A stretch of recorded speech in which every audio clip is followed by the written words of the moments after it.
Well, welcome back to all my geometric minions. It's been a little while, but as we look at this next unit, we start talking about quadrilaterals. Now, quadrilaterals, these are things that you've talked about before. There are several different types. We're going to look at, in this unit, kind of going to focus in on the different types. Now, so as we look at them, we have general quadrilaterals. Then under that, specific types, we're going to look at parallelograms. We're going to look at rectangles. We will look at squares,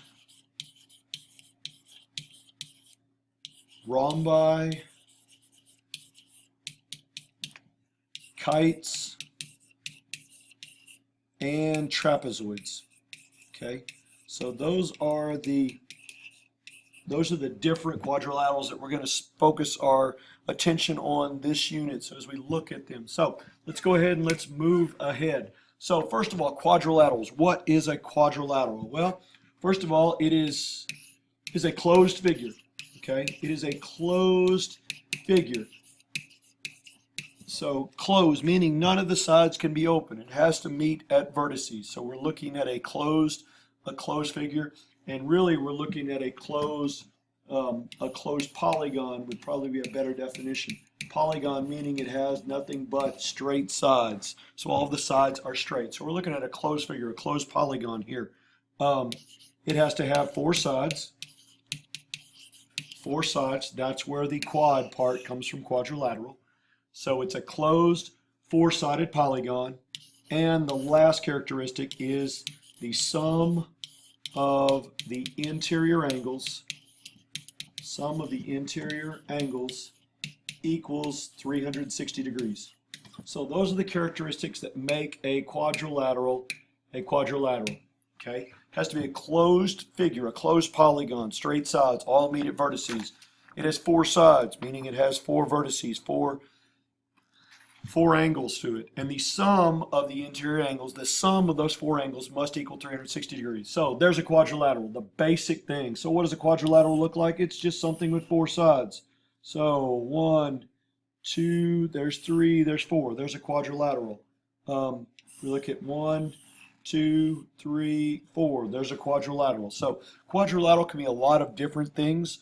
It just has to meet these three characteristics. Now, there's some special quadrilaterals, some ones that are a little bit more basic. Well, and we look at parallelograms. Well, first of all, it's a quadrilateral. So it's a closed polygon. We know it has four sides. And we know the sum of the interior angles equals 360 degrees. So it has to have those characteristics because it is a quadrilateral. Now, what makes a parallelogram a parallelogram? Well, first of all, we looked at the name, parallel. That means it has two pair of parallel sides. Sometimes it says both pairs of opposite sides are parallel. So this side and this side are parallel. And then this side and this side are parallel. Both pair of opposite sides are parallel. So there's the first character, the first extra characteristic for it. The fifth one is both pair of opposite sides are congruent. So both pair of opposite sides are congruent. So when we look at a parallelogram, these two sides are not only parallel, but they're congruent. These two sides are parallel and they're congruent as well. So both pairs of opposite sides are congruent. Well, if this happens, that also results in both pair of opposite angles. Both pair of opposite angles are congruent. So that means that this angle is congruent to this angle. They're opposite angles. This angle is congruent to this angle. So those opposite angles are congruent to each other. So there's the sixth one.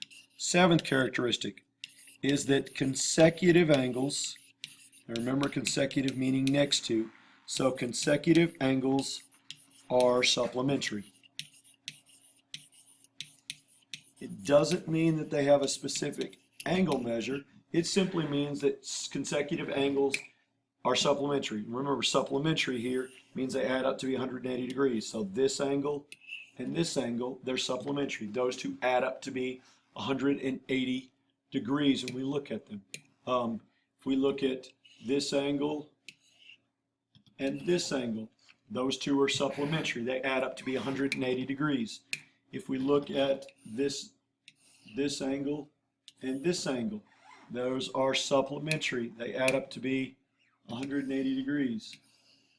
Change the colors. And then finally we look at it and it would be this angle and this angle supplementary. They add up to be 180 degrees. So when we look at those angles, those consecutive angles are supplementary. And the last one, the eighth characteristic, and there are 8 characteristics for parallelograms, is that the diagonals bisect each other. Bisect. Remember, bisect means to cut in half. So the diagonals bisect each other. They cut each other in half. So remember, a diagonal is a line segment. It's a segment that connects non-adjacent, okay, non-adjacent, not beside each other vertices. So this diagonal and this diagonal, when they intersect, they bisect each other.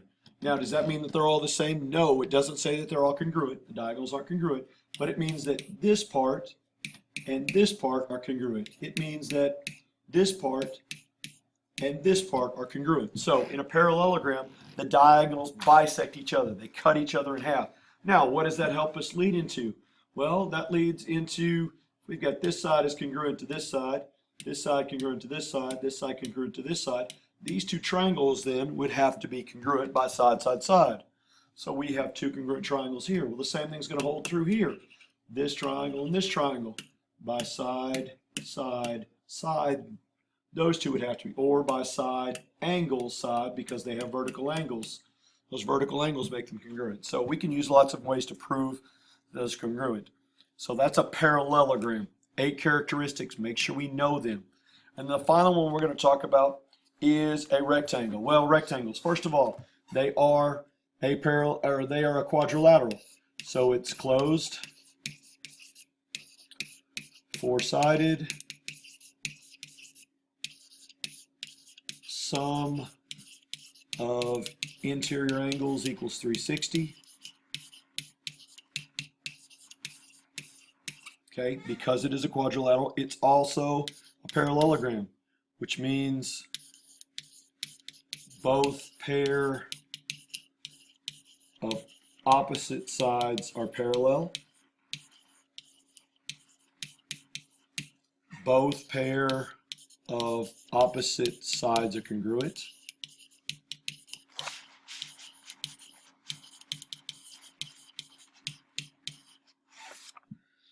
That both pair of opposite angles are congruent.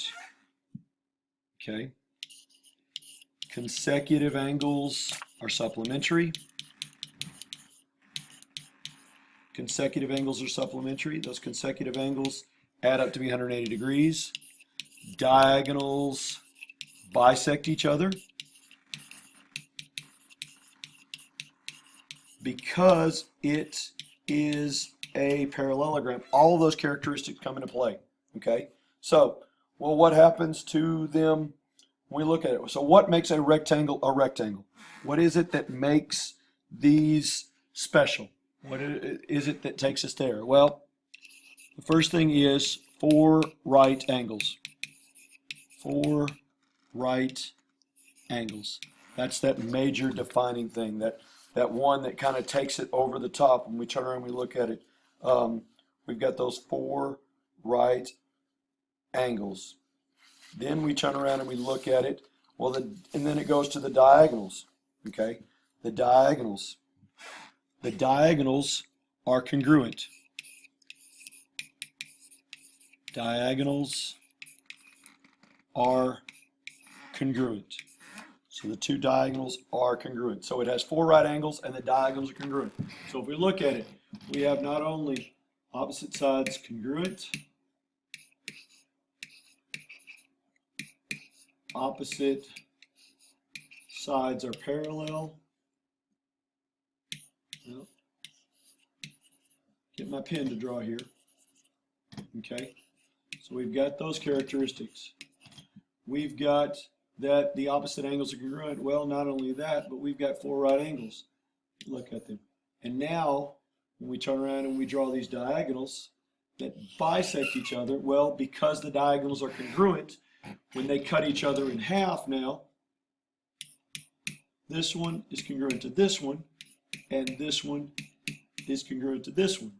So now when we look at them, we start to look at them, we've got these two sides and these two sides. So now these triangles that we look at that are not only congruent to each other, these opposite triangles that we've created are not only congruent, but they're isosceles.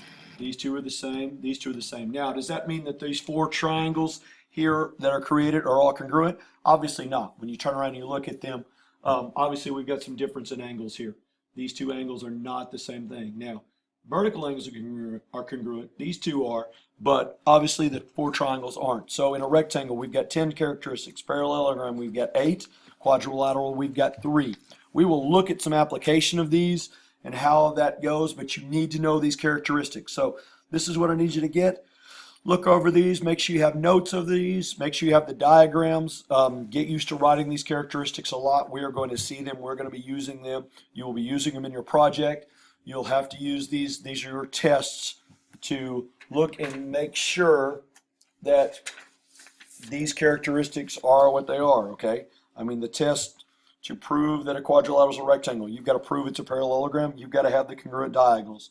Those are the major things. If you can prove those diagonals are congruent, that's really enough. How do we prove it's a parallelogram? Well, we've got those opposite sides are congruent. Opposite sides are parallel. Opposite angles are congruent. The diagonals bisect each other.